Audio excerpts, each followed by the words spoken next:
Rakyat tidak sedang kehabisan uang, rakyat sedang dihabisi oleh sistem yang membuat uang mereka tidak lagi punya arti. Ketika harga beras merangkak naik tanpa permisi, tarif listrik diam-diam melambung tinggi, dan gaji bulanan cuma menumpang lewat tidak sampai 3 hari, kita sebenarnya sedang menyaksikan sebuah tragedi yang dibungkus rapi dengan kata efisiensi. Lo kerja dari pagi sampai malam, memeras keringat sampai kering, tapi di akhir bulan cuma bisa gigit jari sambil melihat saldo rekening yang meratap pasrah. Pertumbuhan ekonomi yang katanya meroket naik tinggi itu cuma ada di atas kertas laporan pejabat, sementara di meja makan rakyat kecil, piring-piring justru makin sepi dari lauk pauk. Apakah kita yang tidak becus mengelola keuangan, atau memang ada yang sengaja dipatahkan dari roda ekonomi negara ini? Apakah benar sudah bangkrut? Mereka berhenti belanja dan makan utang? Mari kita bongkar realitanya. Kalau lo memperhatikan jalanan belakangan ini, ada pemandangan yang sekilas terlihat biasa saja, tapi sebenarnya sangat mengerikan jika kita telaah lebih dalam. Pusat perbelanjaan memang masih buka, pasar tradisional masih beroperasi, dan toko kelontong di ujung gang rumah kalian masih memajang barang dagangan. Tapi coba perhatikan, raut wajah orang-orang yang keluar dari sana. Dompet mereka makin tipis, senyum mereka makin hambar, dan tas belanjaan yang mereka bawa pulang makin hari makin menyusut ukurannya. Kita sedang hidup di era di mana menahan lapar bukan lagi pilihan spiritual, melainkan keputusan finansial paling realistis yang bisa diambil oleh jutaan keluarga. Fenomena makan tabungan yang sering diumumkan oleh para pakar ekonomi dengan istilah keren itu sebenarnya hanyalah bahasa halus untuk mengatakan bahwa rakyat sedang perlahan membunuh masa depan mereka sendiri demi bisa bertahan hidup hari ini. Tabungan yang harusnya dipakai buat pendidikan anak, modal usaha, atau dana darurat di hari tua, sekarang terpaksa dikuras habis hanya untuk membeli sekantong beras dan beberapa liter minyak goreng.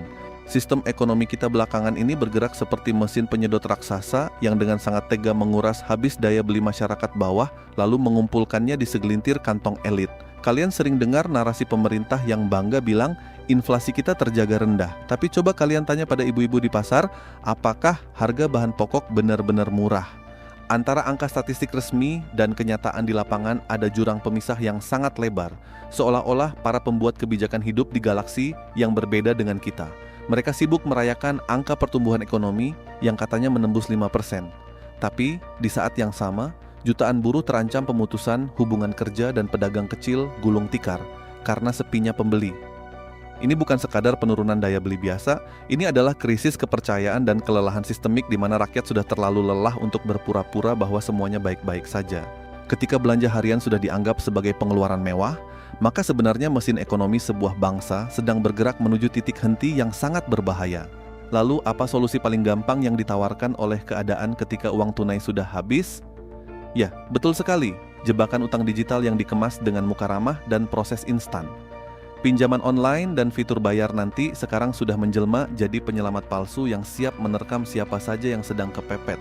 Fenomena makan utang ini bukan lagi dilakukan buat gaya hidup atau beli barang elektronik mewah demi gengsi di media sosial, melainkan buat beli telur, bayar kontrakan, dan menyambung nyawa sampai hari esok.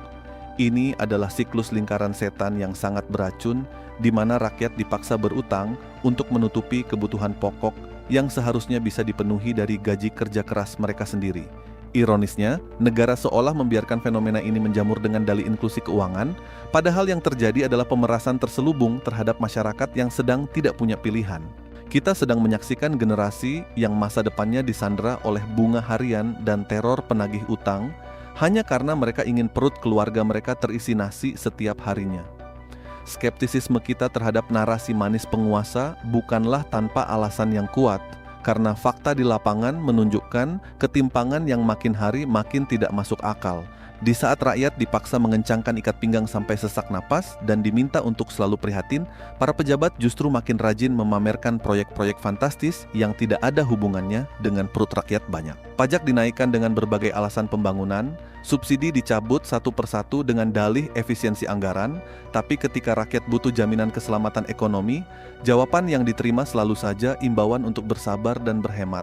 Pertanyaannya sederhana, sampai kapan kita harus mengalah demi kesalahan tata kelola yang dibuat oleh orang-orang berjas rapi di atas sana? Belanja masyarakat adalah jantung utama pertumbuhan ekonomi negara kita, dan kalau rakyat sudah benar-benar berhenti belanja karena uangnya memang sudah habis tidak tersisa, maka seluruh bangunan ekonomi ini tinggal menunggu waktu untuk roboh secara beruntun. Tapi di tengah bayang-bayang kebangkrutan massal dan kenyataan pahit ini, gue tidak ingin kita semua tenggelam dalam rasa putus asa yang tidak berujung. Mengetahui bahwa sistem sedang tidak berpihak pada kita bukan berarti membuat kita harus menyerah dan pasrah pada nasib begitu saja.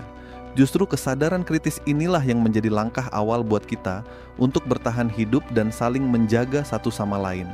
Kita harus mulai mengubah pola pikir finansial kita, memperketat pertahanan ekonomi keluarga, dan berhenti terjebak dalam ilusi konsumerisme yang mematikan. Mulailah membangun solidaritas antar tetangga, utamakan kebutuhan yang benar-benar esensial, dan jauhi segala bentuk pinjaman beracun yang cuma menawarkan kemudahan semu di awal, tapi menghancurkan masa depan di akhir. Kita mungkin tidak bisa langsung mengubah kebijakan negara besok pagi, tapi kita punya kendali penuh atas bagaimana kita mengelola sisa stamina dan sumber daya yang kita miliki hari ini. Kesimpulannya, rakyat mungkin sedang terguncang hebat dan berada di titik terendah dalam sejarah ekonomi modern kita, tapi kita belum benar-benar kalah selama kesadaran dan daya juang itu masih ada. Jadi, apakah rakyat sudah bangkrut? Belum. Data tidak menunjukkan bahwa seluruh masyarakat Indonesia sudah bangkrut. Tapi apakah ada tanda bahwa sebagian rumah tangga semakin berhati-hati, semakin sensitif terhadap harga, dan semakin bergantung pada fasilitas kredit untuk menjaga arus keuangan? Jawabannya iya, dan itu yang harus kita awasi. Karena krisis finansial rumah tangga biasanya tidak datang dengan suara sirene. Ia datang perlahan, dimulai dari belanja yang dikurangi, tabungan yang dicairkan, cicilan yang ditambah, kemudian utang yang digunakan untuk membayar kebutuhan, sampai akhirnya seseorang bekerja bukan lagi untuk membangun masa depan, tetapi hanya untuk mengejar pembayaran bulan berikutnya. Kalau kondisi lo sedang seperti itu, jangan panik dan jangan malu. Berhenti menambah utang konsumtif, hitung semua cicilan, prioritaskan kebutuhan pokok, dan mulai bangun kembali ruang bernapas sedikit demi sedikit.